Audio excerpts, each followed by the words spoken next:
No, Sakura. Theater Backstage is the one place where a crown and a mop bucket share the same shelf. Roles get swapped here every night. It does feel like nothing belongs to anyone, Professor. Everything's just waiting to become something else. And that's exactly what's happening inside Japan's shipping boxes right now. The humble cardboard box, something most people tear open and toss, has become one of the most contested battlegrounds in e-commerce. A battleground? Over boxes? Over every centimeter of those boxes. Here's a number that should stop you cold. If an e-commerce company ships 10,000 packages a month, and each one is just one size too large, that mistake costs them roughly $80,000 a year. $80,000? Just from picking the wrong box size? It adds up fast. Shipping rates in Japan are now calculated by precise size tiers. Going from a size 60 box to a size 80 box, that's a difference of maybe a few centimeters, costs about 67 cents more per package. Multiply that by tens of thousands of shipments. And it's not just the box itself, right? A bigger box means more cushioning material inside. Exactly. You're essentially paying to ship air and packing peanuts. But here's where it gets really interesting. This isn't just a cost problem. It's a customer experience problem. How so? Imagine ordering a small bottle of face cream online. It arrives in a box big enough to hold a toaster, stuffed with plastic air cushions. How does that make you feel? Annoyed. And honestly, a little guilty about the waste. Surveys show that customers actually factor in packaging stress when deciding whether to reorder. The hassle of breaking down oversized boxes, dealing with mountains of cushioning material, hauling it all to recycling. For sustainability-conscious brands, over-packaging can feel like a betrayal of their values. So why don't warehouses just pick the right box? Because it's insanely difficult at scale.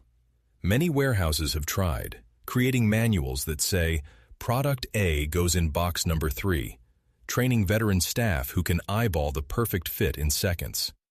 Some workers even score the cardboard and fold it down to shrink the box. Clever stuff. That sounds like it works. It works for single items. But the moment a customer orders product A, 2 of product B, and 1 of product C together, the manual breaks down. The combinations are infinite. And here's the cruel part. When a shipping deadline is approaching, even the best workers think, I don't have time to calculate. Just use the bigger box. So the expertise lives inside people's heads and walks out the door when they leave? Precisely. They call it Gemba no Anmokuchi, the unspoken knowledge of the floor. When a veteran retires, quality collapses overnight. New hires default to oversized boxes out of anxiety. It's a systemic problem. Couldn't technology solve this? Like a computer that calculates the optimal box?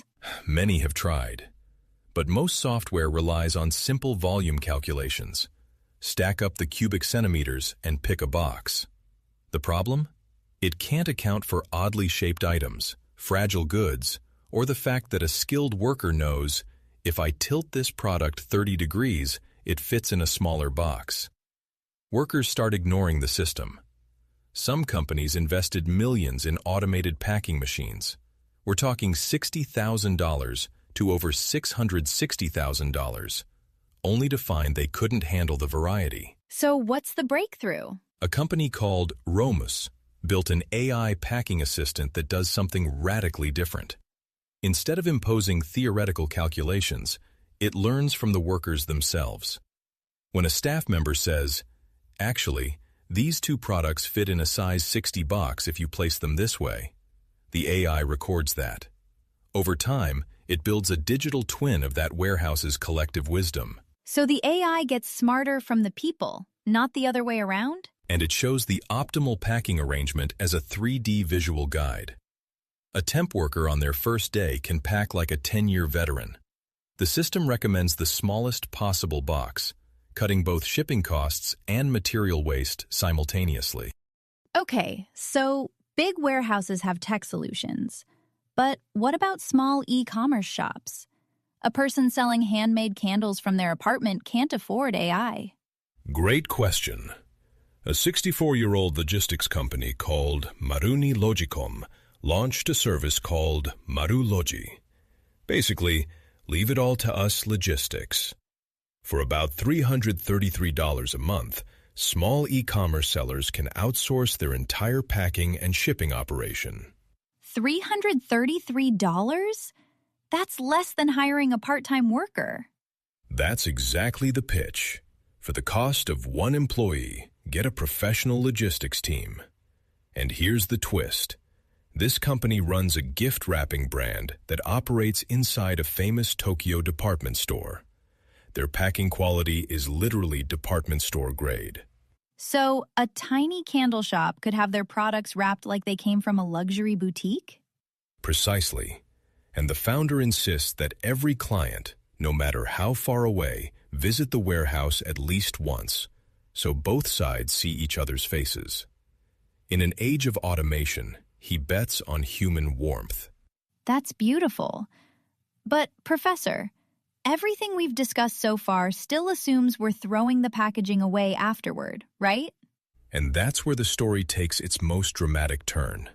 A startup called Comvey created something called Share Bag, a reusable packaging bag that customers can fold up and drop in any mailbox to return after receiving their order. Wait, you mail the bag back? And then what?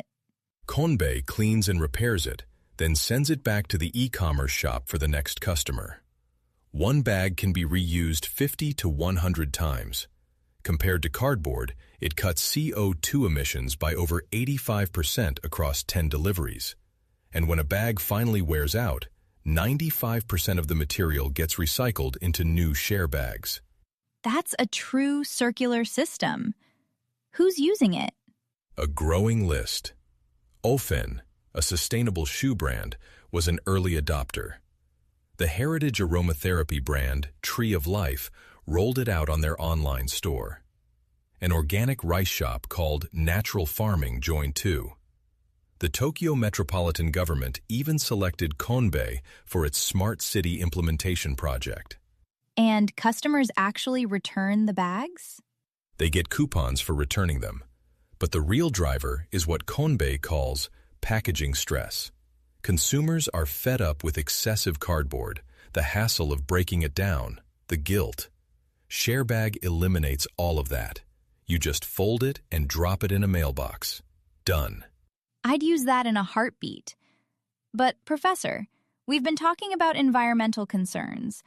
Are there health concerns with packaging too? Sakura, I'm glad you asked. A company called G-Place just launched a special packaging service for people with chemical sensitivity, a condition where synthetic fragrances and chemicals in ordinary packaging trigger headaches, dizziness, even brain fog. The packaging itself makes them sick? The cardboard, the tape adhesive, the plastic cushioning, all of it can carry chemical odors that transfer to the product inside.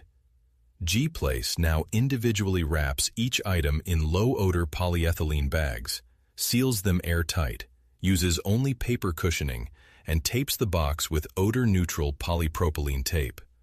All for about $2.67 extra.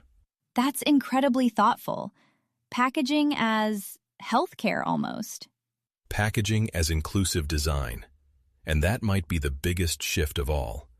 The box isn't just a container anymore.